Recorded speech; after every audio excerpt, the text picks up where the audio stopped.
Hey everyone, it's great to be back. This is Georgie with Ukraine Matters. Things are getting heat up on the front lines with the coming week. We finally getting some of the frost weather that's going to start settling in on the east and the south side of Ukraine. But let's go over the front lines and what we see there and what we can expect. We're going to start with the northern part and Svatove Kremina line. And here are a couple of things that is worth talking about. So firstly, we finally starting to see the payoff of Ukrainians taking Kislivka, with now Russians reporting that Ukrainians are trying to attack towards the direction of Nizhny Dovyanka.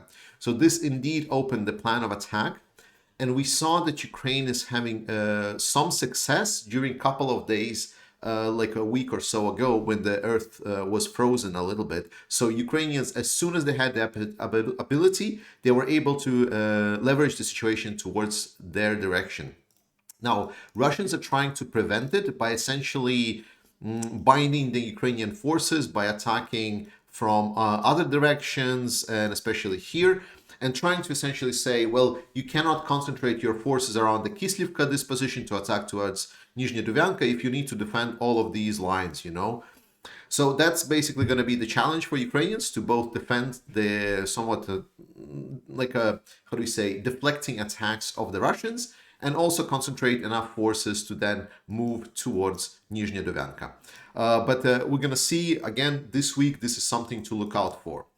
Second thing to look out for is there was a little bit of a push from the Russian side towards Makivka, maybe like a couple of weeks ago. Since then, the fighting reports around there were somewhat constant, but more or less we know that as the time went on, the fightings came kind of further and further and further away from Makivka. So that means only one thing, that Ukrainians were able to push them back and get them essentially away back towards Novovodene. And Plashanka, again, it's red here, but a lot of people that I follow, a lot of experts and so on, they are saying that Plashanka is contested, and some of them are even saying that it's Ukrainian controlled. So I would disagree that this is a red village. I would say that it's contested because we always get notifications that fighting is happening around there. The same thing is also said about Pishene, Chervonopopivka, and Zhitlivka, especially Chervonopopivka and Pishene. Chervonopopivka people are saying that the Ukrainians having strong success. They're actually contesting right now Holikova, which is north of Chervonopopivka, and Pishene is also contested. So as far as we can understand the picture right now, Ukrainians are either in control or heavily contesting more than half of the Chervonopopivka village. Holikova is also being contested right now, and Pishene is also being contested. So Ukrainians, despite the shitty weather, have been able to advance quite far into this line, essentially, effectively cutting the road, definitely taking control of it. And this is obviously, once Chervonopopivka, Pishene, and Zhitlivka are taken, this line, then Ukrainians are basically going to be in control and going to be able to go this way and essentially siege Crimea and somewhat encircle Crimea from the north. And this is what a lot of the analysts are saying we should look out for. Once the frosts settle in, we should look at the situation around Kremina, because here, both from the side, Kremina is a little bit kind of endangered, but also if this northern line for the Russians falls, then the Kremina offensive is going to become quite successful for Ukrainians, because there is a lot of exposed Russian troops here. They can still leave like they did in Liman, but it's definitely going to be a big win. And most of the people that I listen to, they are saying that the coming frost is what can actually trigger the Ukrainians to actually advance. Now, Bilohorivka is a heavily contested town here. There are various reports saying from it's controlled completely by Ukrainians, to say it's partially controlled by the Russians, to some saying that the Russians are already on the outskirts, like on the southern outskirts of the Bilohorivka, and Ukrainians are trying to protect, but the city is somewhat taken. It's all mixed bag, but we can say that it's a gray city for sure. It's not controlled by Ukrainians. Zolotarivka was contested by Ukrainians, but I am not sure if they were able to do anything. Yakovlivka, something that we've been discussing a lot, were basically confirmed to be mostly taken by the Russians. But as far as I'm hearing, that there are still fighting happening on the outskirts of the city. So the main point of the Russians is still not achieved. I'll remind you, Yakovlivka is important because that is how the Russians would be able then to get to Soledar, because it's a very favorable direction of attack. So why is Soledar important? Because Bakhmut Soledar line, it's actually a line. It's important to know. It's not just Bakhmut as a city. Is a defensive fortification for Ukrainians that can hold the Russian advance. So if Soledar is going to come under severe threat and will fall, then Bakhmut's situation is going to be severely undermined. And this is kind of a good transition. I already made a post about, well, you're saying Bakhmut is fine, and it indeed is fine. But what would constitute for you that the Bakhmut is not fine? So I recommend you read the post, yes, but if not, then I'll briefly explain. So there are three things that how Russians are taking the settlements. Version number one is the way how they took Popasna. It is basically bomb everything to smithereens, that it's basically just a sea of bricks, that there is no place to hide, and then the Ukrainians will be forced to move out. That was working for the Russians for a long time, but it was mostly working during June, July. It was when HIMARS were still not present in large enough quantities, and the Ukrainians were running short on the 152 millimeter ammunition, and they didn't have enough supply of the 155 millimeter howitzers, like NATO standard howitzers. So at that moment, Ukrainians literally didn't have ammunition to do the artillery warfare. And at that moment, Russians were just shelling everything. They were just destroying. So Popasna doesn't really exist. It's just a name on the map.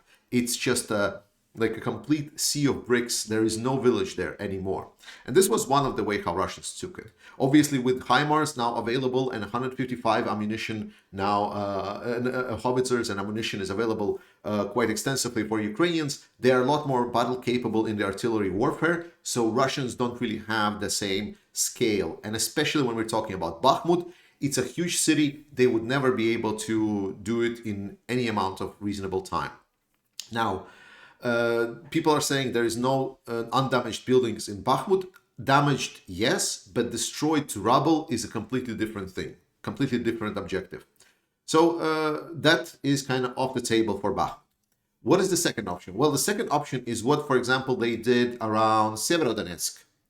And Severodonetsk, if you remember, that was something that happened here, where Russians were trying to go through Rubizhne and Severodonetsk, and they were fighting directly in the cities. This was happening around the same time as Popasna, and important to know, while Russian troops did storm the Ukrainian positions inside of city, they still had the same kind of part that they had in the first point that I made with the Popasna. They still had an overwhelming artillery advantage. So when their troops that were trying to advance in the city stumbled upon Ukrainian resistance, they would completely obliterate those defense points by the Ukrainians by something that could not even be like imagined. This is not the case anymore. So now if they will storm the city, it's going to be like a close quarter fighting in between Russians. And this is a slog. Like army that and the casualties that Russians suffered while taking Rubizhne and Severodonetsk were immense.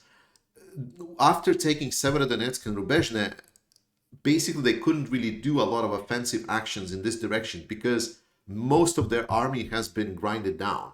This is literally the death of any kind of advanced potential. If Russians will do the same with Bakhmut, it's going to be, firstly, it's going to take many months, if not years, to do. And secondly, it's going to grind down whatever forces they're having completely. It's literally Verdun tactic and embracing Verdun tactic. It's stupid and no one really wants to do it. Like literally the whole warfare of the late 20th and 21st century was, how do we not fight the enemy in the fortified position head to head? How do we do maneuver warfare around it? So basically, whenever people say, oh, yo, but Russians, they're already inside of a city line somewhere here. It's a complete idiocy, because if they're just inside of a city line of the city, that only means one thing. That's like, yes, but from here to here, like even if within the city line, it's gonna be months, if not years. If you haven't seen the video by Perun about how Russians are advancing and fighting in the city, you can look at that. He goes well in details into what's happening in the city. But the point is, for the 5 months, the Russians were able to only now reach the very outskirts of the city, which actually happened right over here. And as you can see, they've been already thrown out of there. So this is the scale that we're talking about. 5 months, they reached this point, this first couple of streets of the city proper. To get to the other end and push Ukrainians out, I am pretty sure it's going to be taking years. So this leaves only the third possibility open, the complete encirclement of the city. And with encirclement, we need to understand that no one wants the repetition of Mariupol. No one wants to leave people inside Bakhmut to essentially rot.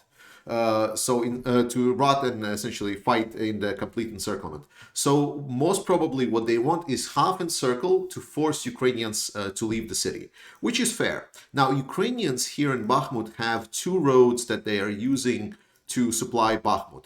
This is a couple of roads here, and this is a couple of roads here. Because it's not only the main roads that are you see in yellow, it's also the secondary roads, because they like using yellow roads is just a little bit too obvious.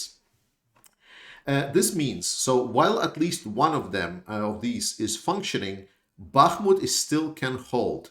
So leaving the city of Bakhmut is when one of these, for example, the south one, is taken, and then the second one is already being threatened by the Russian artillery or the upcoming Russian attacks. At that moment, the position in Bakhmut becomes kind of bad, and you should consider when to leave.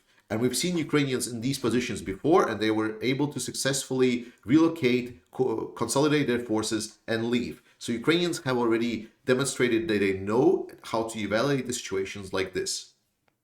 So what does it mean? Now, if we're talking about the southern part here, then to get to this southern part, Russians need to overcome two major obstacles. It is the village of Opitne, which is heavily defended.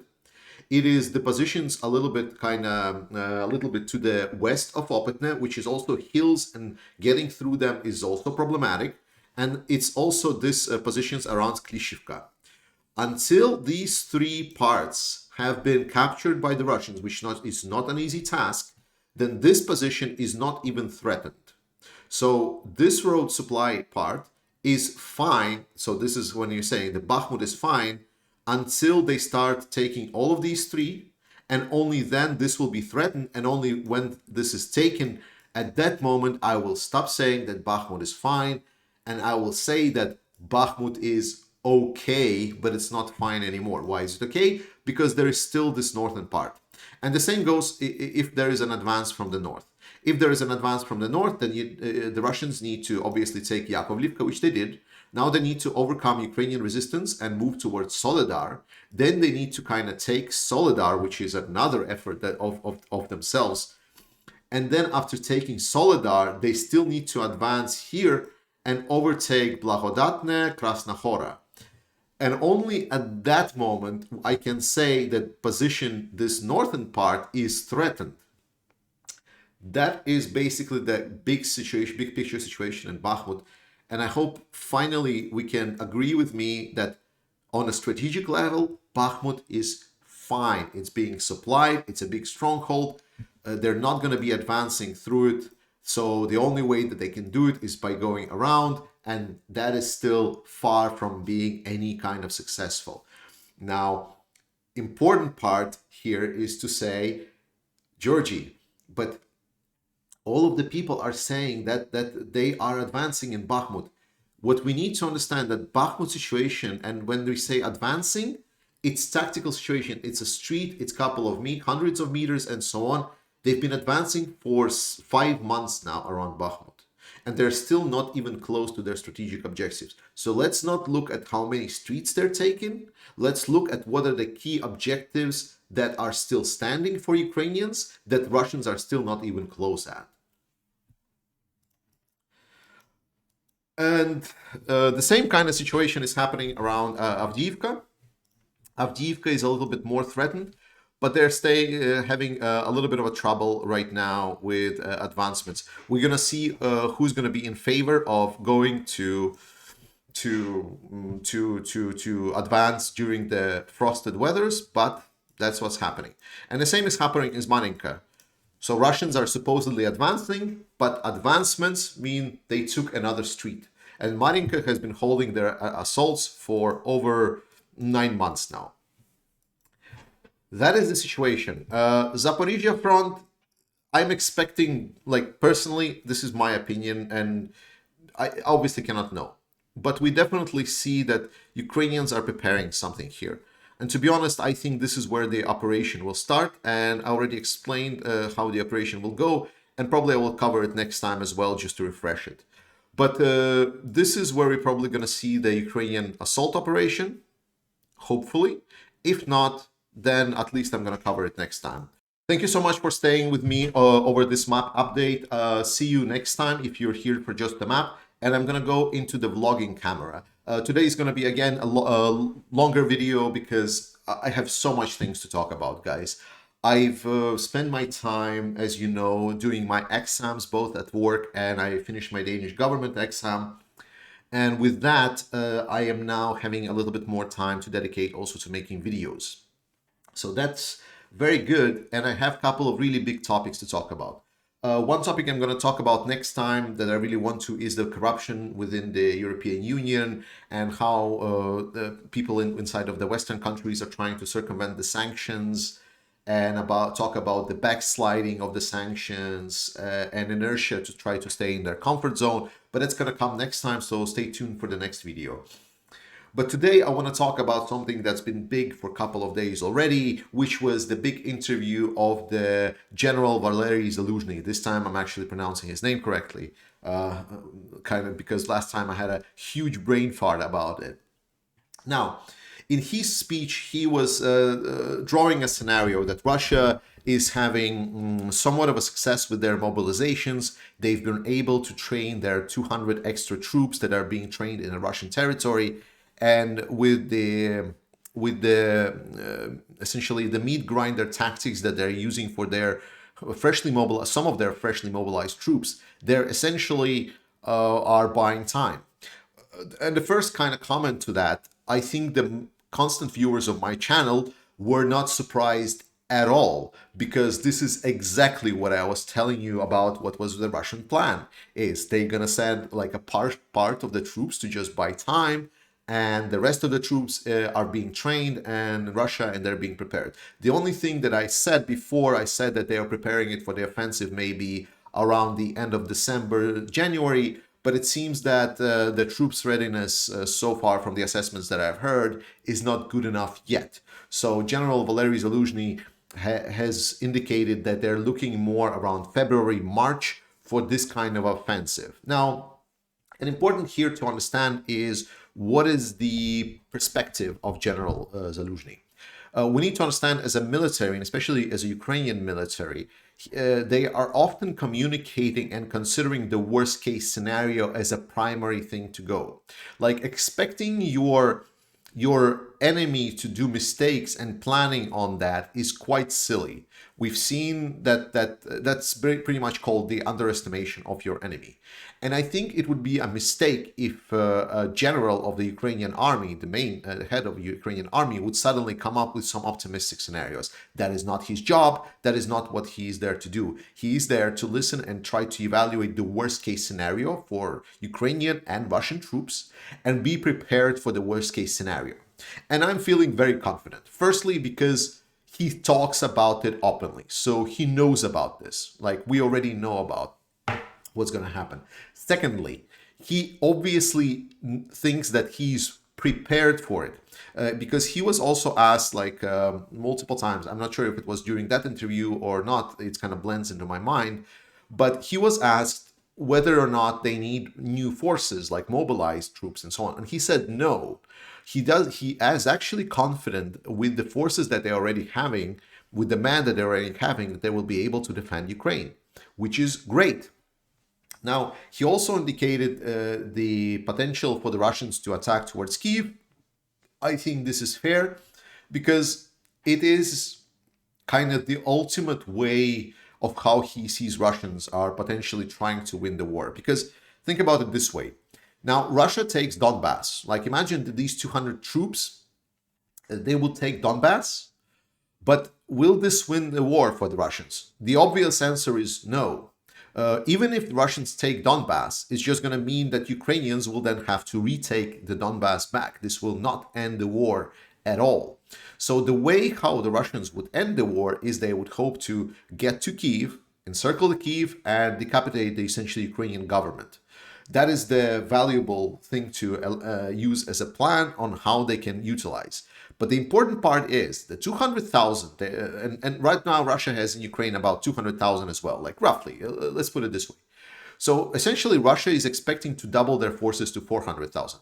Ukrainian army right now is about 1 million.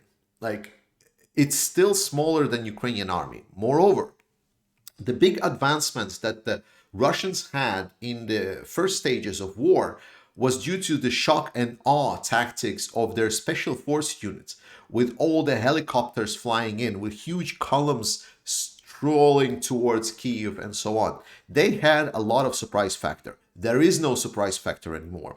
Advancements towards Kyiv are now fortified. If Russians will use essentially Wagner tactics and try to advance towards Kyiv, they're not going to get far. Like, Ukraine is prepared and ready. But what is more important, and I think so what we need to take away from this is that General Zaluzhnii knows of these plans. He's evaluating these plans. He informs us of these plans because he knows that. And more importantly, he is saying that it's fine. I have the resource to stop it. But he's also indicating to us, the Western audience, that it is not enough. He does not have enough resources to win this war. That the support from the West that we are really hoping for is a little bit backsliding. This was something I will talk about next time. And the problem with that is that a lot of the Western media has, like, we have a lot of sensationalism. Now, we got a lot of the images of Ukrainian cities being bombed by the missiles, by the drones, and so on, and everyone started sending anti-air systems to Ukraine, which is great. Ukraine needs anti-air systems. Ukraine needs all of that. But we need to understand that the best defense is also offense.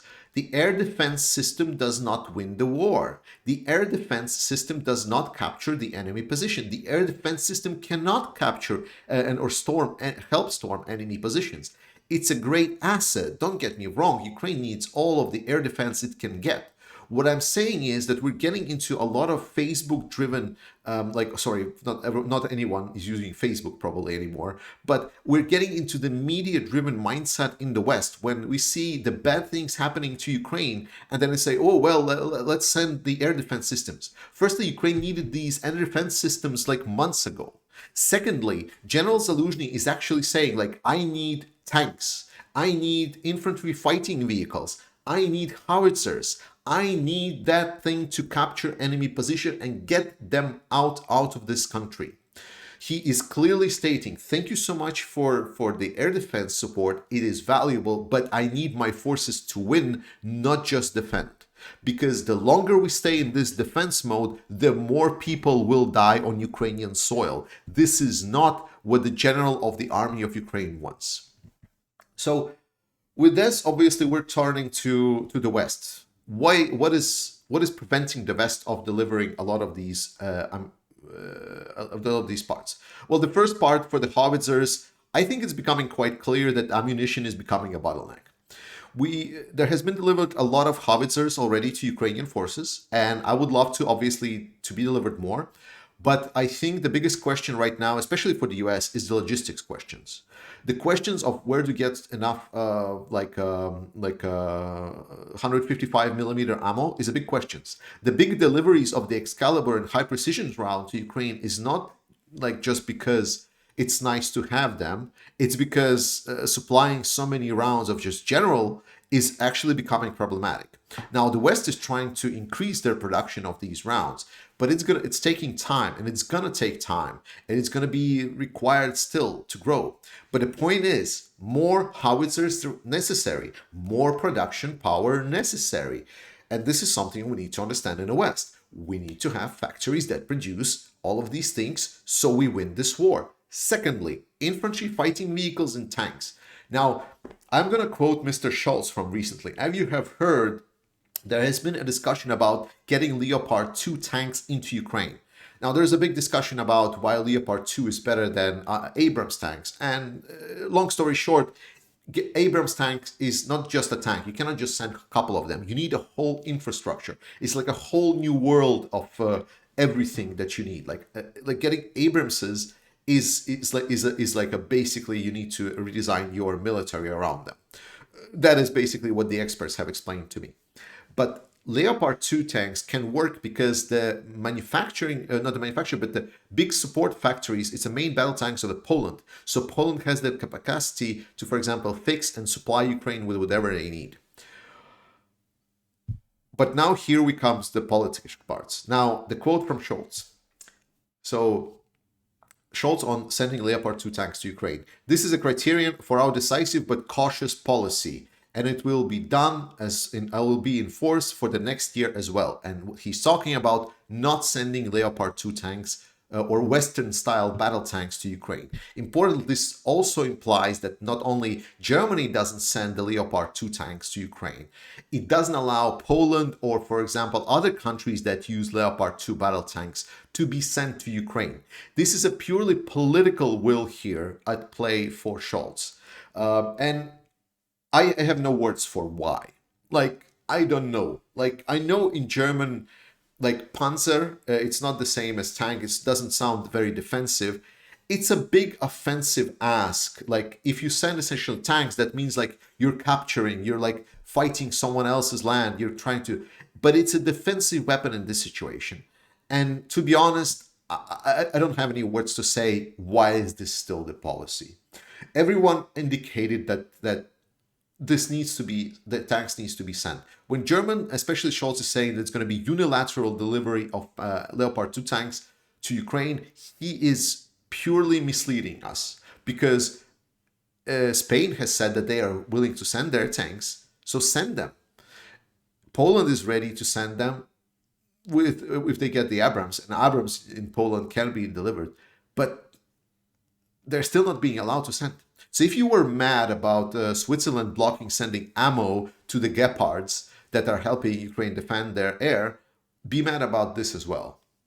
Because as far as I can see, no military analysts can valuably describe why Leopard 2 tanks cannot be sent to Ukraine in any kind of non-politically driven decision making. With this said, thank you so much for listening to this video. Thank you so much for people in Patreon. I've sorted out my financial issues, so on. So if you want to support me, and I'm very glad for it, and any kind of half of the profits that I get from this YouTube channel, I'm donating to Ukrainian military. But I would definitely advise you, first and foremost, to go to the first comment of this video, see the links that I've provided for the trustworthy support websites for the Ukraine, and support the Ukrainian military so they get the military supplies that they need to get Russians out of this war. Super long video, but I still love you all. And if you're still here listening to this, thank you especially so much. I will talk to you next time. Slava Ukraini. See you.